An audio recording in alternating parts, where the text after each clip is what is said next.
Le droit d'entrée est une somme versée par le franchisé lors de son intégration dans le réseau, appelée aussi RIF pour redevance initiale forfaitaire. Cette somme permet au franchiseur d'assumer les coûts de recrutement, de formation et d'animation du franchisé lors du lancement de son activité.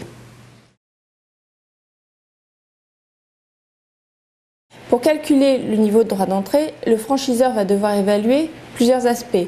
Les coûts de recrutement, de formation et d'accompagnement au lancement de ses franchisés.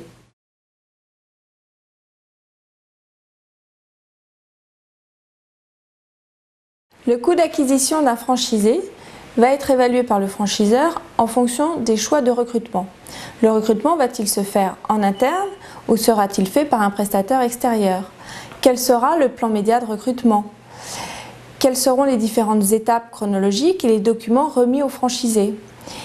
Le franchiseur proposera-t-il à ses candidats une assistance, par exemple pour la recherche du local ou bien pour la mise en place d'un dossier bancaire?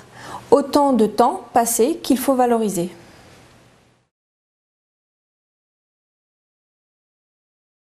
Le franchisé va participer à la formation qui va s'établir en 2 temps. Il participera tout d'abord à une formation théorique initiale pour laquelle le franchiseur va déterminer le contenu, la durée, l'emplacement, les supports et les prestations pédagogiques supplémentaires telles une vidéo. Par la suite, le franchisé participera à la formation pratique initiale qui se chiffre en fonction de la durée, de la localisation géographique, du contenu et des éventuels supports apportés au franchisé.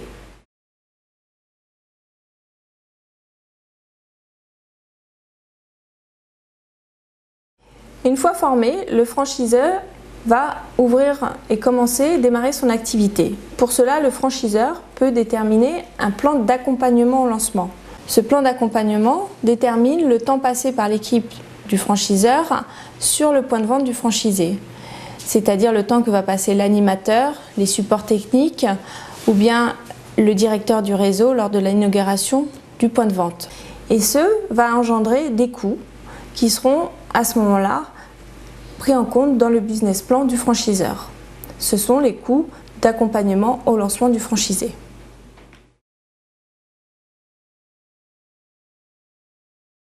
Parallèlement à l'intégration de ces coûts dans le business plan du franchiseur, il est fortement recommandé de réaliser un benchmark des droits d'entrée des réseaux concurrents.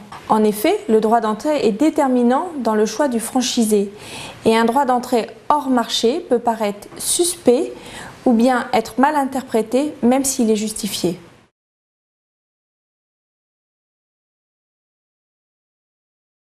En conclusion, le calcul du droit d'entrée doit être fait en suivant une méthodologie précise et nécessite une véritable réflexion afin d'assurer l'équilibre économique du franchiseur et du franchisé.